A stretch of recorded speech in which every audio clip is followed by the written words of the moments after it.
Thank you so much for that very warm welcome. I am truly honored to be here. As was mentioned, my name is Dr. Letitia Jarasa, and I am the Commissioner of Health for Baltimore City. So before we begin, I do want to take a moment and just highlight the importance of events like GridX. Critical discussions like these happening among members of the community act as a catalyst for real and lasting change. So thank you all for having me here today. I'm truly excited and honored to be here amongst other alum.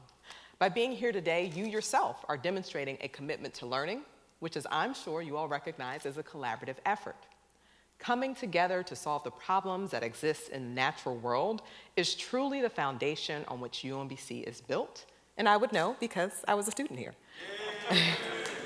So in preparing for this GridX talk, I was brought back to my time here as a student. So fun fact about me, I was a Meyerhoff Scholar, M11 to be exact.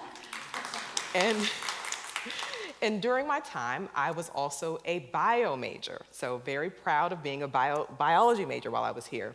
And I truly fell in love with biostatistics, biochemistry, as well as sociology. So by UMBC being so data-oriented, it really gave me that introduction into the nature of data. And I was able to carry that throughout my entirety during my academic journey and now as a professional. I've really saw firsthand the interdisciplinary nature of health, biological sciences, mathematics, and statistics. And it's using those tools of statistics that I was able to gain this critical knowledge about how we can answer some of public health, biology, and medicine's most pressing questions. So biostatistics, as I mentioned, truly became central to my academic and career trajectory because biostats required that constant gathering of evidence and evaluation in order to make a judgment or conclusion that was rooted in fact. And while biologists, biostatisticians, and data scientists can go in to use their quantitative skills to do just about anything, I use the knowledge that I gathered here at UMBC to guide my work when I went into pediatrics, when I went into health innovation, and now as the city's first African-American female health commissioner. So what I'm here to talk about today is how does data really guide us, especially when we think about equity in practice. So I've used data, as I mentioned, throughout my career. But I think what we saw with the pandemic is that data was used by everyone, right, in real time. So even from those very first cases of coronavirus in late 2019, we watched as pandemic data permeated popular culture. If you were to turn on CNN at any given time, you could see the national and global case count, death count, and vaccination rates just ticking away like a timer. This data has become a constant on the news and in social media. Rarely, if ever, have we seen health data reach the general public to this magnitude.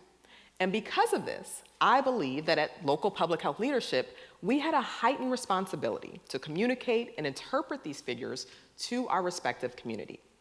And Baltimore City did just that with our COVID-19 dashboard, which launched in May of 2020.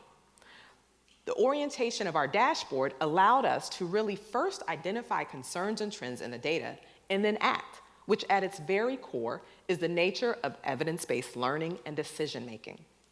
Our dashboard was a success in demonstrating that we can not only share data of this sort in real time, but more importantly, it allowed us to provide the public insight into how policy recommendations are made in real time. When you look at this slide, I see a few things, right? So first you see this wonderful CSA map, right? And for those that don't know, CSA stands for Community Statistical Areas. And what we've been able to do with this map is identify CSAs within the city that have lowest vaccination coverage. When you see those small little orange dots with the needle on it, that represents mobile vaccination clinics that we've concentrated in areas of the city with lowest vaccination coverage. Now looking at the bottom right, you see a snapshot of our dashboard. So you see a very quick view. This is public facing, a very quick view of the cases in Baltimore City, of the deaths, of positivity, of the percentage of those that are eligible that have received a first or single dose of vaccine.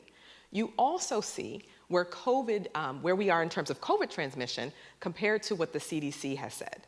So from an interdisciplinary lens, this allows us to think more critically, and we begin to understand data as stories and patterns that point us towards solutions. We see where we need to intervene. So in other words, data sets the stage for equitable interventions.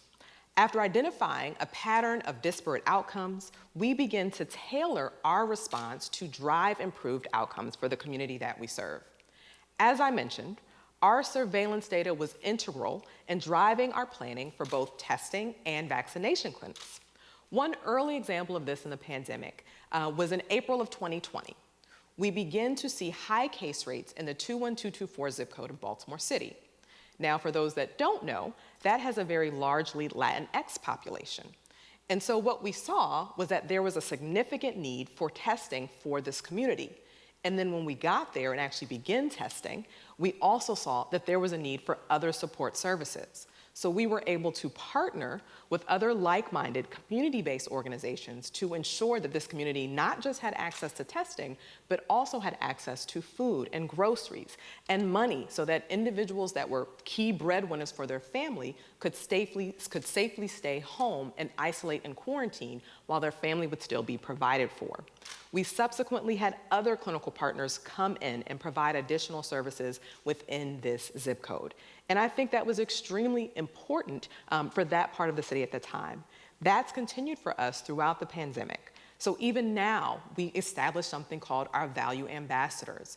And our value ambassadors are those individuals that focus on communities that have either been hardest impacted by COVID-19 or we knew had less access to care.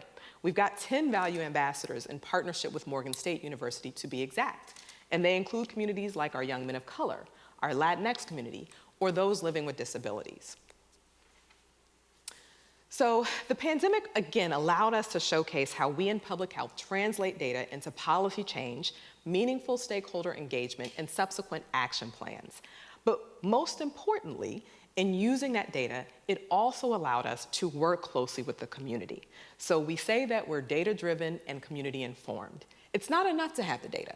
It's extremely important that you engage the community that you're serving and you're working alongside.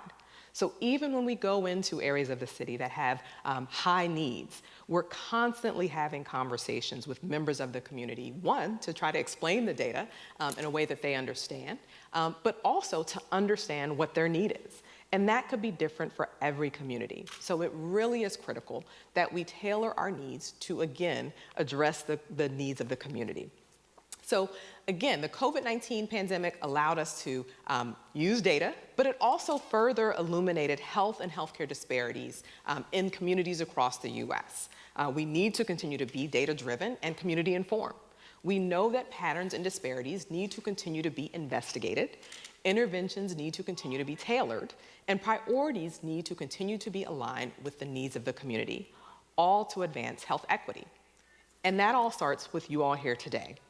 So hopefully something that I've said in this talk has sparked your interest in data and has also encouraged you to figure out what are the needs of my community. Yes, there's the data, but alongside with what my community is saying they need, how can I make a difference? How can I have impact? Thank you all.